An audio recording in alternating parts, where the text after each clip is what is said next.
follow on me. We're marching out into the night. Follow on me. We're standing up against a giant. Follow on me.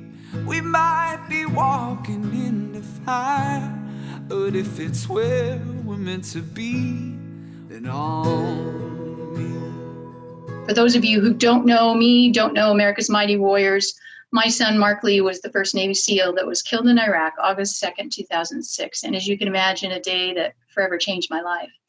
And I remember one of the first things, I think it was actually you, Leif, that I got a phone call from Iraq. And we talked about Mark and what he did. And I said, that's exactly what Mark did. John 15:13. Greater love has no one than this, than to lay down their life for their friends. And that's what Mark did. And so that's why I picked that time, significant military time. This is 15:13.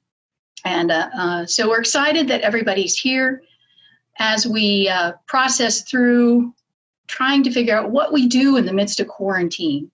How can we continue to support our military, those who have sacrificed and given so much for the freedoms that we enjoy each and every day? It was heavy on my heart that I really needed to be praying for all of you. And so I've been doing that, but wanted to set up a time, where we could pray corporately and do that. But I wanted to also provide some encouragement. I think it's so difficult in any life circumstances. We start to worry or we start to fret, and we look at things that we have no control over, and we try to fix those. And for us, we're just wasting our time. We need to not focus on those things that we can't control. And so as I thought through those things, I'm like, okay, what things can I control? I can continue to be responsible for how I respond in the midst of the crisis. I can make sure I'm getting up, still having a normal routine, and that I'm eating healthy, and that I'm exercising and working out. Actually walked 42 miles last week, so I pushed the button a little extra on the exercise because of the extra time. But so I just wanted to be able to get together and bring in some inspiring, encouraging people that could do that same thing for you, that could provide some challenges, could provide some information, some leadership skills for you as you process through this. And in response to Mark's amazing last letter home, I would encourage you all to go to the website and read that. I started America's Mighty Warriors, and Mark's name meant Mighty Warrior, but it's not just about Mark. It's about every man and woman who served and sacrificed for the freedoms that we enjoy each and every day. So if you're one of those that are on the call that have done that for me, thank you. I never take that for granted, and I appreciate and love each one of you. I want you to know that we are here for you. We're still mission strong. Some things are changed in funding for us, but we're trying to get creative and figure out other ways. So if you're at a place that you could help with that funding, we still need to continue our programs. We still have veterans who are struggling with post-traumatic stress and traumatic brain injury and need the programs that we have offer that actually are healing their brains. So as we went through this process, I thought of Mark's last letter home. He ends that with, to my family and friends, do me a favor, pass on the kindness, the love, the precious gift of human life. So this is our gift back to you as we go through these 20 speakers. And for me, I couldn't think of anyone better to be my first guest. And I specifically asked Leif to come on to be the first guest because we have a very close relationship. He is one of my adopted sons now. He was one of Mark's brothers that was with Mark when he died. But I'd like to read his official bio so I don't miss any of the details, because he is an amazing leader, an amazing man, highly decorated Navy SEAL. Leif is a former U.S. Navy SEAL officer, co-author of #1 New York Times bestseller, Extreme Ownership, How U.S. Navy SEALs Lead and Win. He's co-founder of Echelon Front, where he serves as president and COO. He's a leader, instructor, speaker, and strategic advisor. A graduate of the U.S. Naval Academy, Leif served 13 years in the Navy, including 9 in the SEAL teams. As a SEAL platoon commander in SEAL Team 3's Task Unit Bruiser, he planned and led major combat operations in the Battle of Ramadi that helped the Ready First Brigade of the U.S. Army's 1st Armored Division achieve victory. Task Unit Bruiser, which is Charlie Platoon and Delta Platoon of SEAL Team 3, became the most highly decorated Special Operations Unit of the Iraq War. Leif returned from combat and became the primary leadership instructor for all officers graduating from the SEAL training pipeline. There, he reshaped SEAL leadership training to better prepare the next generation of SEAL officers for SEAL Team 3, where he again deployed to Iraq with a Special Operations Task Force. He is the recipient of the Silver Star, 2 Bronze Stars, and a Purple Heart. Upon his departure from active duty, Leif co-founded Echelon Front, a premier leadership consulting company that helps others build their own high-performance winning teams. Leif, we are more than grateful to have you here with us today. And I'm excited, folks, for your information. Every one of our speakers have donated their time. The benefit you're getting for this, if there was a cost factor, would be quite costly to be here. So Leif, first of all, thank you for being here today. And obviously, thank you for your love and support in these past 13 and a half years. Honored to know you. And I tell people all the time, Mark's teammates were his final gift to me, and I'm blessed that was my gift. But Leif, tell us a little bit about yourself, your family. Just give us a little introduction into who you are. Well, thank you, Mama Lee. We certainly, I'm honored to be here on with you, and I can't thank you enough for your love and support. And certainly that was Mark's gift to me and the rest of his teammates at Charlotte Platoon was you. And we love you so much, and we appreciate all your love and support and your many prayers throughout the many years and going forward. And so thank you for not only for what you've done for us, but for what you do for so many veterans and for everybody here listening. Just an honor to be on here with you. Our story is just one of many, as any of you have. And so hopefully lessons that we've learned, the things that we've, that we found what works and what doesn't, and what we stumbled on can help you in some way. To answer your question, Mama Lee, I grew up in Southeast Texas, just for everybody on here, a little town called Woodville, Texas, in East Texas. And always wanted to be some kind of combat leader, followed my dream to be a Navy SEAL, which I found out at about junior high school, and wanted to be in the SEAL teams, and went to the Naval Academy to do that. And I did not get selected out of the Naval Academy for the SEAL program. So that was pretty heart crushing for me. And yet it was the best thing that ever happened to me. I went out and served on a couple of different service ships based out of San Diego, forced me to into some maturity and learn some responsibility, and then gave me some real great perspective when I finally got a chance to go to BUD/S and join the SEAL team. So that was kind of what led me to that path. Right. And married, children? I'm married, been married for almost 9 years now, and I've got 3 kids, 5 and under, 5, 4, and not quite 1. So we got our hands full. And I think, Mama Lee, when you're talking about the isolation and being home, and I know that's a tough thing for a lot of folks. And I know you're such a social and engaging person, but I dream of having that that time away and some quiet. So if you're screaming in the background, I'm not running a Al-Qaeda torture chamber in my house. It's probably my kids beating the heck out of each other. Yeah, they're amazing kids. And I know we've had several conversations over the quarantine and discuss that. And I'm like, I just hate being alone. And like you said, Jenna would gladly trade places with you, or I'll trade places with you in a heartbeat. Yeah. And so, but that's just it. That's one of those things that we all need to consider where we're at. It's easy to focus on our circumstances, our situation, but in the grieving process for me, that's one of the things that I found helps so much, is to reach out to others, to think about others in their circumstances that they're in. Everybody's not going through the same thing that we're going through. I'm sure there are families, and maybe some of you even on the call, that especially if you're struggling with post-traumatic stress and traumatic brain injury, that you're quarantining at home with your spouse and with your children has probably highlighted or brought caused the symptoms of the rage and the anger and those things to come out. And so we want to make sure that that we're here to help with that. We do have programs that provide hyperbaric oxygen therapy, hormone and vitamin therapy, natural things that are actually healing your brain. And family, do you come from a big family, or? I've got a big family. I've got mom and dad that I'm very close to. I've got 3 sisters and a brother. So I was the only one of those that decided to join the military. And I always knew that was something I wanted to do, but very close with my family, and everyone's very outspoken and lets you know exactly what they think about things all the time. So requires thick skin. Yes, exactly. And one of the things that we want to do each day with our speakers is go through and have them mention, one of the tough circumstances that you've gone through in your life and what things that you did to overcome. Yeah, I mean, I think for me, I mean, there's no question the toughest day of my life was August 2nd, 2006, when we lost Mark. And I know it's a day well, Mama Lee. And really I think back to my time in the SEAL teams, it's, I know that's for so many people on this call, if you're a veteran and if you're no longer serving, it's, you miss the people that you were serving with, the folks that you were around. That is the most important thing. That day was the hardest day. And one of the most amazing things about serving in the SEAL teams was just being around people like Mark.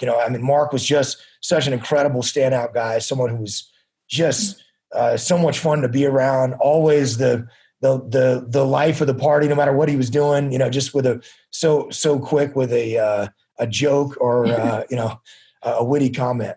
And, back to the question that you asked, that day, August 2nd, we lost Mark, was just the worst day of my life. Absolutely. And before Mark was killed, in what was probably the biggest gun battle of the entire Battle of Ramadi that lasted over the course of 6 or 8 months, through 2006. Ryan Job had been wounded prior to that as well. And just trying to go after enemy fighters that had shot Ryan and trying to help out our Army brothers who were out there under fire in a huge way. Mark was fearless and was shouldered his gear and went back out on the fray with us, and did his duty. And I think losing him it's something that never goes away from me. It's a burden that I always carry with me.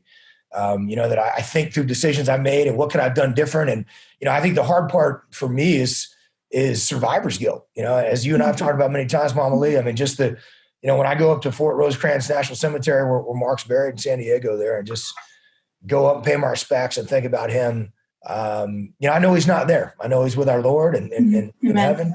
But I think for us to go up and pay our respects, it's such a beautiful, amazing place. But there'll never be a time where I go up there and I don't wish that it was me lying on the ground and not Mark. And yet there's nothing I can do about that. I can't change it. And it's something I got to carry with me forever.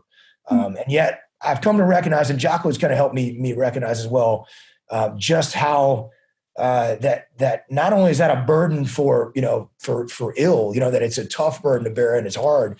It's also a burden for good too. A reminder of that, Mark laid down his life for me and the rest of our brothers, our teammates in Charlie Platoon. And that I owe it to him to lead the best life that I can and go out and to influence others for good and help people and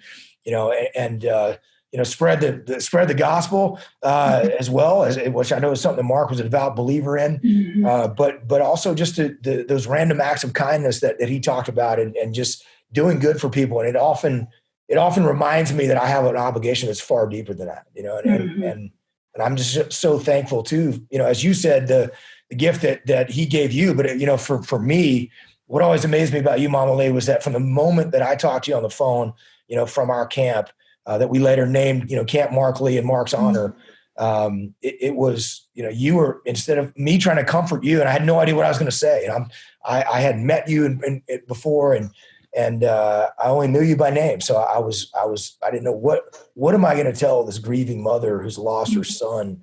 And what can I tell her? And the first thing that you said to me was, are you okay? How are the guys doing? We're praying for you. We're thinking about you. And it was just such an amazing uplift for me to have that kind of support and love from you. And at a time where I was trying to, I was thinking I was going to have to console you. You were actually consoling me and telling me it was going to be all right. Well, and I think, those are the circumstances that definitely, along the lines of what we're doing, the on me, on me could be Mark's final words to you guys is, that he stood up in the direct line of fire 3 times that day, willingly gave his life to save his teammates. And as he got ready to go up those stairs, he yelled, on me, and you guys knew what he was saying. He was saying, I got the lead on this. You guys follow me. And there's the bigger mission here. We need to all come together to make that happen. I need support too. And, that's part of the significance of the on me was because of what Mark did, those words. And it's not just Mark. I mean, all of you guys do that. You lead that way. That's who you are. And so as we thought through the process of doing this, that was part of the on me. Okay, we can say, come on, everybody, we got a plan here. We want to help. We want to encourage. We want to support you. On me, follow us.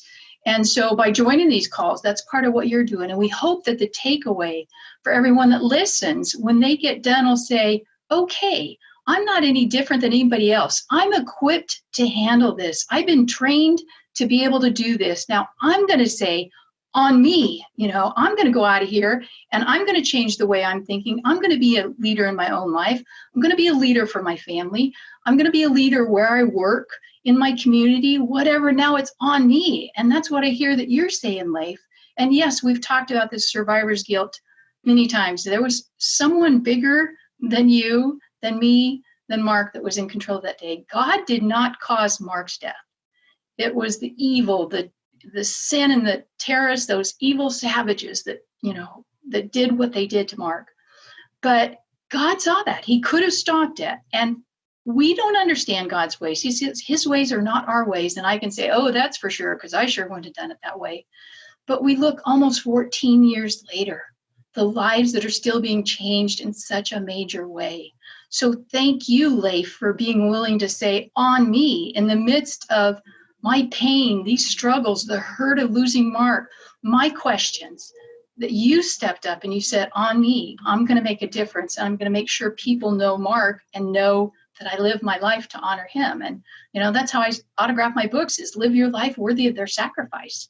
We owe it to our men and women who served, whether they gave their lives like Mark did, whether they served and came home like you did and got out and continued, whether they were wounded. Leif, you were injured that day. And for those who struggle with PTS or TBI, whatever their circumstances, it is our responsibility as a nation to make sure that we honor them by the way that we live our lives. In the midst of coronavirus, in the midst of the mountaintops, that's our responsibility to be able to do that. Leif, what would be a couple bullet points that you would give to people in the midst of the coronavirus? We know people have lost jobs and some people don't know where the next meal is coming from. What pointers would you give them to carry on and adapt and overcome? Yeah, this is a wild time, and no question about it. I know so many people are going through so many different things. I think it's really important to keep perspective, and this is something that I think is hard for veterans. And I know for all of you listening here, you all have your stories and some of you have been through a lot. Some of you have been through a whole lot more than me. And I think, the tendency is like, well, people don't understand what I'm going through. And, it's easy to get focused a lot of times, I think, internally about what's harder for me than it is for other people. And I've talked to a lot of people in the midst of I don't know if I'm going to have a job, 3 months from now. And yet there are a lot of people that don't have a job. So if you actually do have a job currently, you're in a good position compared to a lot of other people. I mean, we're working with a lot of folks in the oil industry. I just saw oil went negative today I don't know if that's even happened before in our history. That's incredible to even think about, where we are, and companies that were, working on multi-billion-dollar projects, even just a few months ago, are laying people off like crazy. So some of you probably already feeling the effects of that as well. Some of you, maybe some of those folks that got laid off as well. And I think, what you have to do is, what you said, Mama Lee, is worry about what you can control. I think it's like just going on a combat operation. Before you go on an operation, it's really easy to get overwhelmed by all the things you have to worry about. And I think what you have to do is realize, okay, I'm going to focus on what I can control, what I can do. And that's all I can worry about. The rest of it, it's in God's hands. I'm going to trust in him. And, that's something that I'll just lean on him. I'll lean on my faith. And in the meantime, I'm going to work hard. I'm going to prepare myself. I'm going to contingency plan. Those are the things that you can control. You can make sure that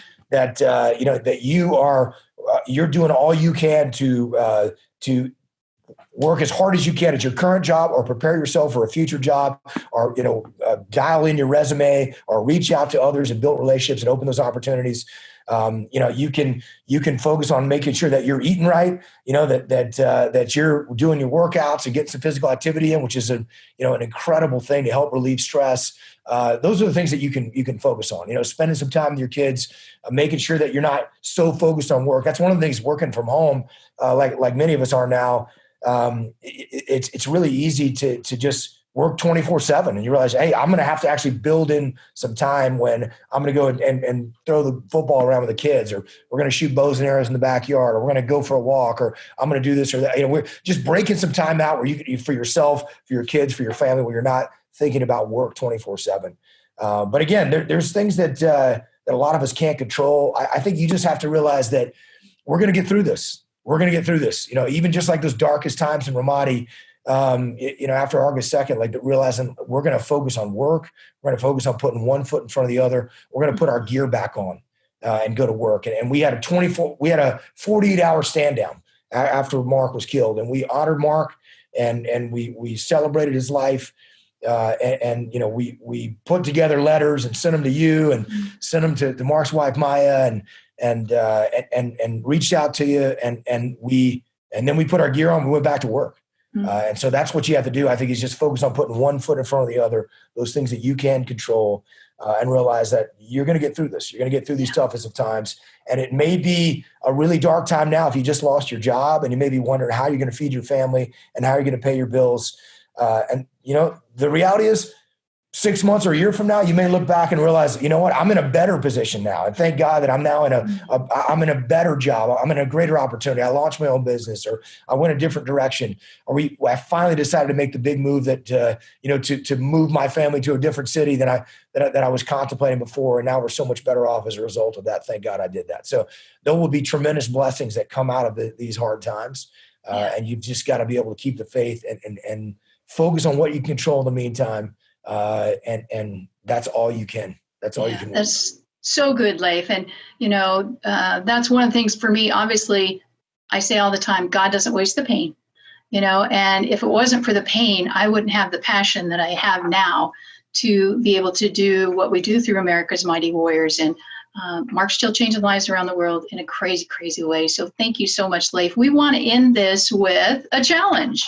What challenge do you have for our listeners? The challenge I have would be to just take a hard look in the mirror at yourself. One of the things that we talked about is the importance of extreme ownership, and I think that requires a real difficult, brutally honest assessment of yourself. So my challenge to you is, if you're frustrated with work colleagues, if you're frustrated with your family or being locked up in a work from home environment, you're frustrated with your spouse who you feel like is, not doing the dishes and helping out where they should, or covering for you in some way, or focus on themselves. I would challenge you to actually just look hard at yourself and say, okay, what can I do differently? Instead of blaming other people, casting blame or making excuses or pointing the finger at someone else, what can you do differently to actually change the outcome of that, rather than try to blame someone else? And I think that you'll find that if you take ownership of a situation and realize you can affect the outcome in a huge way, that will deliver an entirely different result, because you can't control other people, but you certainly can control you. And that is far more powerful than most people ever will realize. Yeah, that's awesome, Leif. And we want to, we appreciate your time today. We appreciate you donating that, but we would love to give you a minute to be able to promote either Echelon Front or what you're doing. We'd love to hear about that. Well, I appreciate that, Mama Lee. Certainly unnecessary. I mean, if you guys want to check out what we're doing at Echelon Front, we're just passing on leadership lessons from the battlefield that can help you to lead and win in life, in business or in life. And there's a lot we're doing through our Echelon Front online, EF Online program. You can check that out at efonline.com. We're doing 3 of these a week, live webinars with me and Jocko and the rest of the Echelon Front team, and we'll add more there if that's something that you're interested in checking out. But we appreciate your support, appreciate your service, and just an honor to be on with all of you here. And Mama Lee, we love you so much, and just thank you for all that you do and your continued love and support. Thank you. Thank you so much, Leif. So Ryan has kind of been my cohort in crime on this project. Ryan is from a small town in central Pennsylvania. which he left to pursue his baseball dreams, both collegiately and professionally. He was fortunate to get the opportunity to play with the Florida Marlins minor league system for 3 years, and afterwards settled down in Atlanta.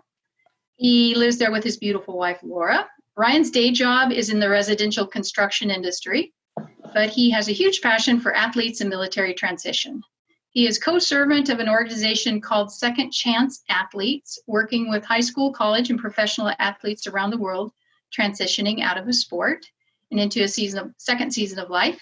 He also serves on the board of directors for his local YMCA and is blessed father of 2 amazing young ladies, Addison and Ashley, who keep him on his toes. And he is going to lead our question and answer. We went a little bit longer than 20 minutes. And folks, I know that's what we said originally we were going to do.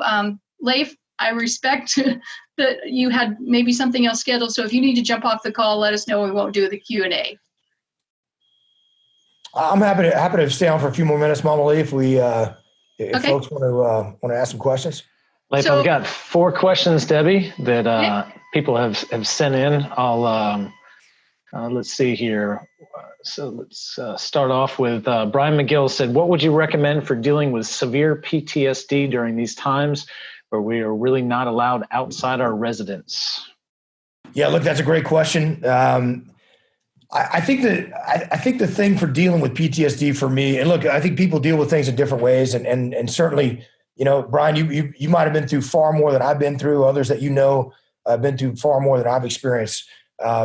My faith is all important to me. I think leaning on God and realizing there's a higher power out there that's in control is super powerful for me. Mama Lee actually encouraged me to have a daily Bible study, something I knew I should have been doing, but yet just wasn't making the time for. And she's been on me about that, and checking in on me and making sure I've been doing it. It's super meaningful for me. That's very important. I can tell you what else helps me is daily workouts. If I get away from that workout routine, it's something that is really important for me. And it doesn't matter what level of athlete you are. If you're severely injured or whether you're not in a position where you can do a lot of workouts, it doesn't really matter. As long as you're moving in some way, just getting your mind off things, putting some kind of effort in, I think is really important. And then I think the other thing that helps me through anytime I'm starting to get, think through, traumatic things that, I think the details of August 2nd and what I should have done differently, or, decisions that I made and rethink those. I think you got to realize that other people, what they're actually going through and what they're experiencing. And I'm a student of history. And the more I read, we saw some pretty significant combat in as far as the Iraq War and post 9/11, a global war on terror in the Battle of Ramadi. And yet when I read about what folks went through who were landing at Normandy, in World War II, or the beaches of Tarawa, in the Pacific, or battles like that, you realize, wow, what my experience just totally pales in comparison to those folks. And so I think having that perspective is really important and powerful, and helps you, I think, put in perspective, those traumatic things that you've been through. And you can also realize, listen, if people actually made it through those things that were far more traumatic than what I've been through, and are actually were able to lead productive lives on the outside once they got back home, then I can absolutely do that as well. So good. Awesome. Debbie, do you think our way of life will ever be the same after COVID-19? How do you think you can overcome this? I'm hoping that our way of life never goes back to what it was. I have seen some positive things with COVID-19. I can tell you what, my neighborhood, I travel a lot for the foundation, so I'm gone a lot. But having been home for 6 weeks and taking lots of walks out in the neighborhood, I've seen more people out in the neighborhood, more kids on the bike. Probably 80% of the people I've seen, I didn't even know, I've never seen their faces before in the neighborhood. So I hope we never go back to that. I hope we realize the precious gift that we have in life, the precious gift we have of our family and our neighbors and our community, and that those things change and we don't ever go back to what we were before. But I think that's part of that adapting and overcoming. You have to realize, just like the day that Mark died, I had no choice, the news that was given to me. As a parent, that's the worst thing you could ever go through. But I did have a choice how I responded to that. My life never will go back to what it was before August 2nd. So I had to accept and recognize that this was my new life. This is the way that life was going to be. And I could either sit on the couch, curl up in a ball and feel sorry for myself, which would not bring Mark back. It would physically make me sick and nobody would want to be around me. And that's not how God wired me. So my choice, as I say figuratively, was to put on Mark's boots, pick up his uniform, put it on his uniform, pick up his weapon, and stay in the fight for every man and woman who served. I totally changed my life at that point. I had retired and was just going to visit my kids, where they lived, a couple different places. Yet I made that choice to say, okay, here's what I've been handed. Here's what the circumstances are. I can do this or I can do this. And then just make it, apply it into motion. We don't know when, each state will be released to go back to what it is. But all we can focus on is now where we're at and commit to be thankful for who we are, what we have. And that's one of the things I encourage people every morning when you get up, before you do anything, before your feet even hit the ground, find one thing that you're grateful for and focus on that, because that attitude of gratitude is very contagious. One thing to add to that, Mama Lee, which you're 100% correct, I think, on all of those things, which is, and those are some amazing benefits that come out of it, of people coming together. I think that you have to, a lot of people are scared right now. I mean, there's no question this disease is highly contagious. There's a lot of unknown about it even still. I mean, it's brand new as of December of 2019. So there's a lot we just simply don't know about it. When this is the way the flu was in 1918. So when we come up with a treatment plan for this, and hopefully there's a vaccine, down the road, it's going to change the equation on this. So I think that, when people are going to the grocery store and you're seeing folks in masks and people are wondering, hey, who is that person? Are they coughing? Are they going to give this to me? You also have to realize what the threat is. And it's like evaluating IEDs, on a convoy. You could be terrified by those IEDs going off, or you realize, okay, let's dig into the intelligence and say, okay, where are the IEDs going off on the route? When are they going off? How can we maneuver, maybe go around them? What kind of, can we use some electronic countermeasures? How are they actually being triggered? So I think as we dig into some of these things, while this virus is highly contagious, it's actually pretty fragile. So if you wash your hands, if you don't touch your face, if you're really conscious of wiping down surfaces that other people have touched, wearing a mask, those sort of things, you can actually prevent the spread of it. So I think as we go back to normal, you're going to see us kind of like the South Koreans are doing right now, where they're able to go back to work and use mass transit and do those things. And yet they're just following some protocols to make sure that people don't have it. And they've controlled the spread of it pretty well. So I think that's what you're going to see in America here. And we'll probably see another peak that comes back maybe in the fall. This thing may be with us forever, like the flu is as well. But again, when treatments come out about this thing, or we have a vaccine available, it's going to be game changer and make it a very different thing than it is right now. Awesome. Leif, here, we'll wrap this up. We know your time is valuable here. Great question from Nicole. Says, as veterans, many of us have experienced the numbers and the numbness and withdrawal that comes with situations like this. How can we use those experiences to be leaders during this time for those around us?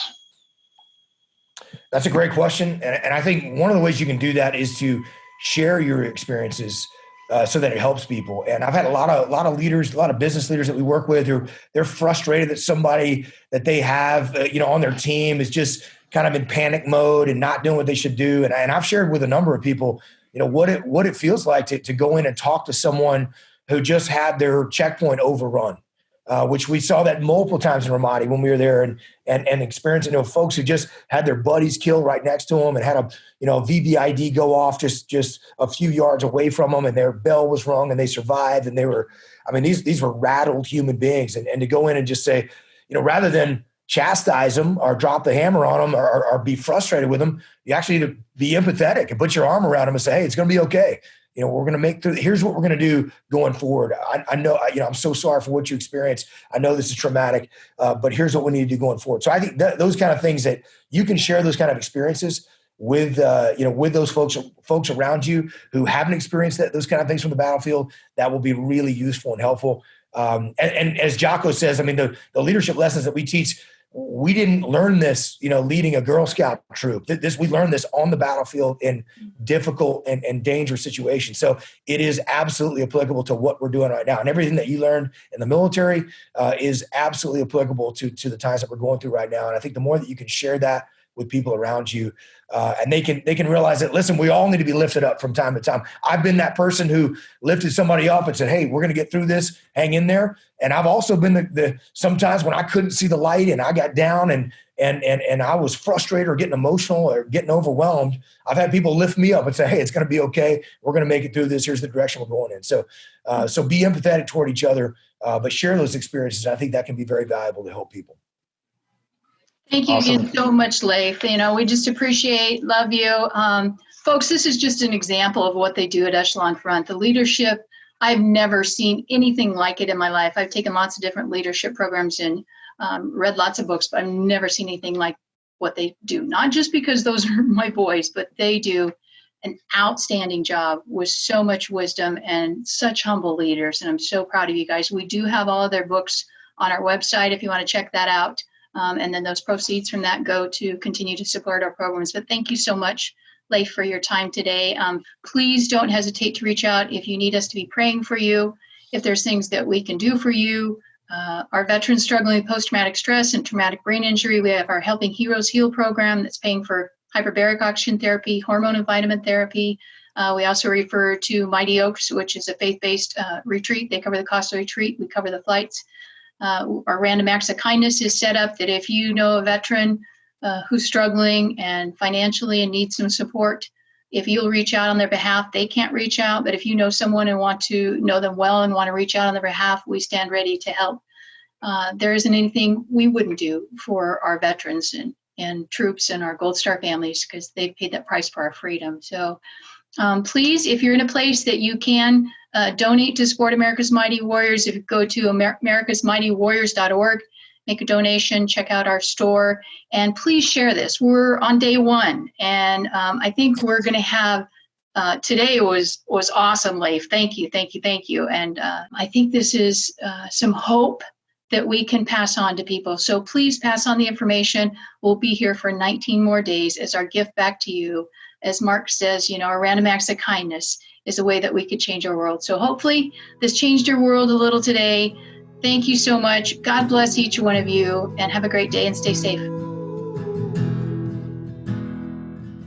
When fear flashes its teeth like a lion, when evil roars and walls begin to shake, there's a strength that's not my own. There's a fire in my bones. He is with me and his hand is ever on me. Follow on me. We're marching out into the night. Follow on me. We're standing up against a giant. Follow on me. We might be walking in the fire, but if it's where we're meant to be, then on me.